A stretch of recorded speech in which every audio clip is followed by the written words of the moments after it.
that how did you make that first decision? I'm gonna do MMA fight, and that was already when you did BJJ, right? Yeah, I was a blue belt at the time. Okay, you were blue belt BJJ. So, did you do gi and no gi like equally, or no? I was more of a gi guy. Yeah, when I think at the time everyone was more of a gi guys. Yeah, that was what. Because the no gi is like what, last 5 years? Yes, blown up. Yeah, it's overtaken massively. Yeah, big time. And do you think it blow up because of MMA? Yeah. Obviously, training no-gi for MMA is relevant, but I think like personalities in jiu-jitsu, like Gordon Ryan, Gary Tone, all these guys that people want to watch, tournaments that have, like EBI and Polaris and stuff like that. Grapple Fest especially, because Grapple Fest won't allow any gi matches. I love Chris Thompson, man. Which is, I think no-gi people that don't do jiu-jitsu can watch it and enjoy it. Whereas if you don't understand what's going on in the gi, it can be very boring, even for a black belt and a grappler. 100%. You can watch sometimes, don't get me wrong, there are some gi grapplers out like Tommy Laneker.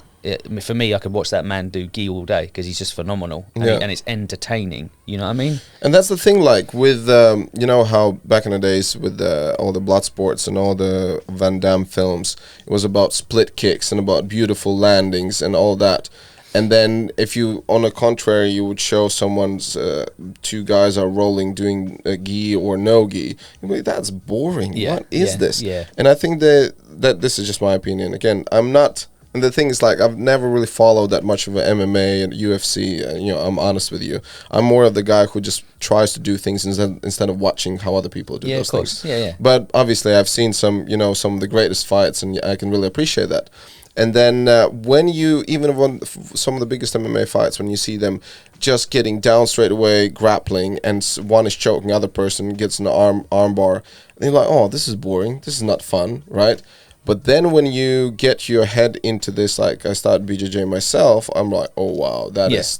You appreciate it for what it is. You can tell a well-educated crowd in an MMA event when it goes to the ground and things technical, the crowd goes more quiet and it understands. They understand what's going on. I love that. I love an educated crowd. Yeah. Okay, so you and your first MMA fight. So we had like an MMA team before I started at Andy's. Every Saturday morning, these guys would like be sparring, and obviously MMA was the reason I got into jiu-jitsu. Yeah. So I'd watch them spar, and we were going to, a few of the guys were fighting on a show called Into the Cage in a leisure centre in Andover. Really small show, max 200 people in the room, just a cage in the front, in a sports hall. I like the name of it. It just sounds so inviting. Yeah. Into the Cage. Off you go. Get your head ripped off. And because I could wrap hands because of when I used to box and stuff. Andy invited, said, "Oh, would you come along and help corner the guys?" And I was like, "Yeah, right, to be a corner." Yeah, so I wrapped the guys' hands. They went out on that night. Everybody won, and then I thought to myself, do you know what? I don't know if I can pass judgment on MMA fighters until I've done it myself. Yeah. So I spoke to the promoters. There's any chance of getting me a fight? I never fought before, and he goes, "Yeah, no worries, man. I mean, we've an amateur show. We've got, we'll be able to get you a fight, someone on your level." So I thought nothing of it. So a month's gone by, nothing. And I get a message saying, "Oh yeah, I've got you an opponent for the next show." Which he can't fly either. No, it's this one.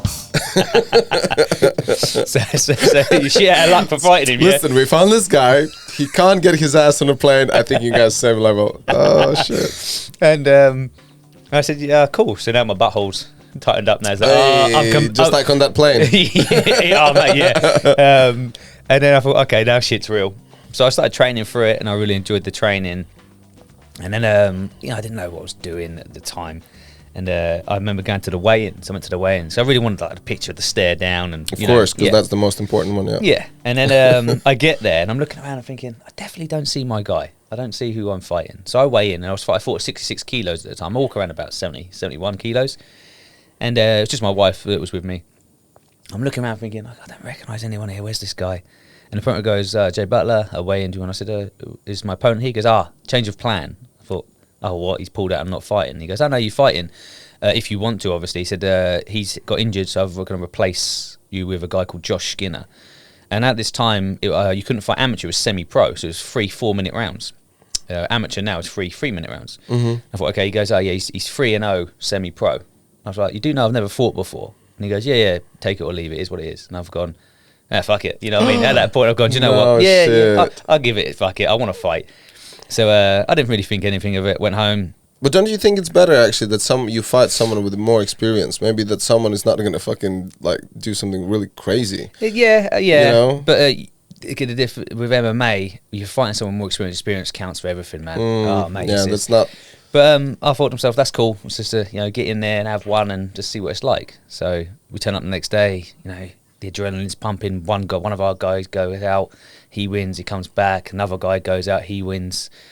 Comes back and I'm like, fuck. I'm second to last out of our guys. I don't want to be that one guy that lets the team down. The pressure is immense, right? So the runner comes up and says, Jay Butler, 5-minute warning. So you're in the hallway, you're shaking, you're getting ready to go out. I'm standing in the walkway, my music hits the speakers, and it's the best feeling in the world. I was like, this is what I mean. My missus got the most distinctive scream in the world. I could hear that. Oh shit! Anywhere. What was your music? What was the song? I can't remember the name of the tune now. I'll have to play it for you. It's a real hardcore drum and bass. Oh, okay. Real drum bass. Yeah, real hardcore. So I bowl out and I get in the cage, and then he walks out after, and he's pacing. I thought, cool. So we go out, slap hands, and I had no striking at this time. My boxing had way gone. So he threw a couple of punches, hit me in the chin. I was like, ow. So I double leg him through the floor, and I get on top of him. And we have a little scuffle on the ground. He gets up. I pin him against the cage. I tear his legs out from underneath him, and I mount him. And I think, whenever I watch the MMA fights, I get to mount. I've won. So I start smashing this guy's head into the floor, right? And I've got videos of this. And I'm pummeling him. And at one point, Is it on YouTube? That one's not. No, I've got it on DVD. So at that point, I've got my hand around his throat, and I'm smashing his head so hard. I'm looking at the ref going, are you going to stop this? Are you going to stop this? And the kid would not quit. And this fight ends up going 3 rounds of me mounting him and smashing his head into the floor. I think he hit me 4 times in the entire fight. And I ended up winning a unanimous decision.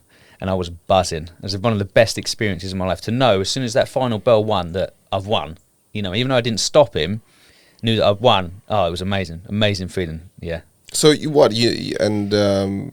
he would never quit, basically. He would never tap. No, he wouldn't give me his back. He was just never stopped moving. He was just a really experienced guy and wouldn't quit. But I just positionally, my jiu-jitsu was just so strong. I just positionally dominated him for 3 rounds. And what do you think, what was his background?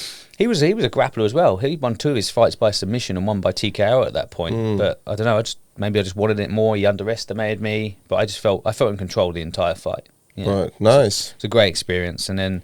And then the next fight, how much longer you would wait? So that was in March, and then I thought, you know what, that'd do. You know what I mean? And then I just wanted the experience. Say I fought MMA, and then the promoter messaged me saying, again, we're doing another show in November. Would you be interested? And I was like, I want to finish. I want to finish a guy in a fight, so I'll do that.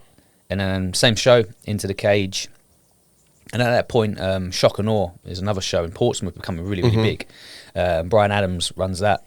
And I said to him, I'd love to get on your show. And he was, at that point, that was sort of like, again, one of the biggest shows in the country. Everyone wanted to get on Shock and Awe. And he's like, I'll watch your fight and see how you get on, and then, we'll chat or whatever. And so I went out and I ended up fighting a guy called Matt Knight. And I took him down and rear naked choked him in the first minute, like dominated him, absolutely destroyed him. And then about a couple of weeks later after that fight, I messaged Brian and he said, we'll have you on the show, Shock and Awe. That'd be absolutely fine. I said I'm gonna drop to 135 for this one. So I eventually wanted to have a professional fight, and I'm too small for 66. Some of the 66 guys are probably about the size of you. Yeah, you know what I mean. So Oh, that's great, and that's crazy. Going back to the doing the weight, what's it called? Weight cut. It's just insane. Yes. And again, in the book you suggested me, I was reading like the things what they talk about weight cut. It's insane. Weight cut is a fight on its own. It's hell on earth. Yeah. It's just I can't believe it, that because like my weight is about now I weigh 80. When I used to do karate, it was 75, but I didn't do any cuts or anything. I was just like 75. So you would fight at under 70. Yeah, you'd be a lightweight. That's ridiculous. Yeah.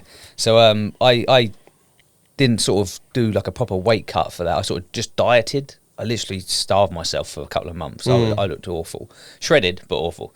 So I like the smirk, shredded but awful. Well, there's some benefits to it. Yeah, was it like a Brad Pitt and a Snatch? Yes, like that was it. The gypsy. Yeah. So I weighed in at 61 kilos, and by the time I fought, I was only about 63 kilos. Okay, and I fought a guy, Stephen Cameron, on Shock and Awe. And it was in the height of summer, and this was in 2013, and we had that immense summer, and you're underneath these lights. So much so they had to open all the doors out in the arena, giving people fans. And so I go 3 rounds with this guy, and he's super tough, and I was beating the hell out of him, and I end up catching him with a rear naked choke in the 3rd round and winning my shock and awe debut. Afterwards, I pretty much collapsed backstage. I was so tired. That was such a tough fight. And then I was 29 at the time, and I thought, you know what, I want to have one pro fight before 30? Before I stop, yeah. Or before you stop? Yeah, just before I stop, you know, because I'm getting too old. In my eyes, I was at the time. So I said to Brian, you know, I would like to fight again. He said, yeah, no worries, man. I said, I want to go pro. And he goes, no worries, I've got someone for you. And my pro debut was against a guy called Anton De Freitas. And Anton's a really lovely guy. He's a really good fighter as well. Nice chap. And it was almost like it was written in the stars. Is there any of these videos online we can actually have a look? The only fight that would be online is Hayden Sheriff, and that was later on. The rest with Shock and Awe, what they used to do in the day was sell the DVDs. Obviously make more money for the show. So they would never put any fights on YouTube. It was just more and more for the DVD sort of sales. But when I had to fight Anton, like I said, it was almost like we were supposed to fight together. Every time I would walk out on previous shows, he would either walk past me, walking out to a fight, or walk back from a fight. We'd always bump shoulders, always see each other. So it's almost like it was written in the stars that we were supposed to fight. So I made my pro debut in March 2014. And again, it was 4 of us on that show. 4 of us. So my friend Clev went out, fought. My mate Matt Newman went out, fought and won. And then it was me. Okay, I went out, and I think a minute and 40 seconds I took his back and choked him on my pro debut. And then my good friend Tim Mentes went out on the co-main event and won by rear naked, head and arm triangle. So it's like the best night of MMA I ever had. You know, all 4 of us went out, all done our job, and it was just it was an incredible feeling to win my professional debut. It was a good feeling. So how many fights did you have as a professional then? So I had 4. Is this one of them? This Hayden Sheriff? Yeah, this was a professional bout. This was a funny one because Hayden's a bit of a travelling sort of guy, sort of fights anyone, sort of jumps in at late notice. Yeah. And I was supposed to fight Scott Pooley, who was the former Shock and Awe bantamweight champion and featherweight champion. So he was a really good test for me, and I would have got a title shot afterwards. And he pulled out. I would have watched this one, like you smashed his legs.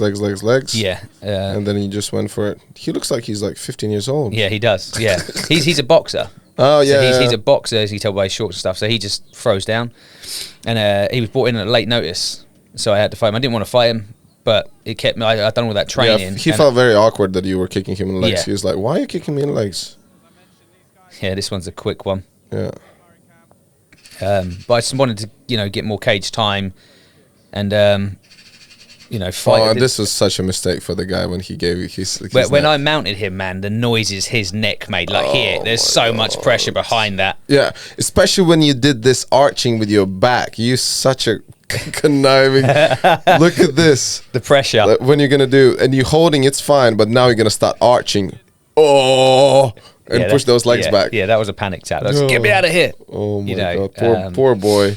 And then I went from there to Bama, which was the biggest show in Europe. It's now been bought out by Bellator. And then I fought on there. Unfortunately, I didn't win my debut on there. I fought a very tough guy called Cam Else, who's a really cool guy. He's fought on Bellator and he's in the UFC now. You know what I mean? So, and then I had a few more. I signed for Bellator for Bama after that, and had a 2-fight deal. I was supposed to fight Chris Mir, another great fighter. He pulled out 2 days before the fight with a back injury, so that fight didn't happen. And then I was booked to fight Blaine O'Driscoll, who also made it to Bellator. And he's a great guy, Blaine, really good fighter. And I broke my hand, like my thumb, about three weeks before. And it's got to that point where I was just like, do you know what? I think it's time to knock MMA on the head. Yeah. And then what year was that? That was 2017.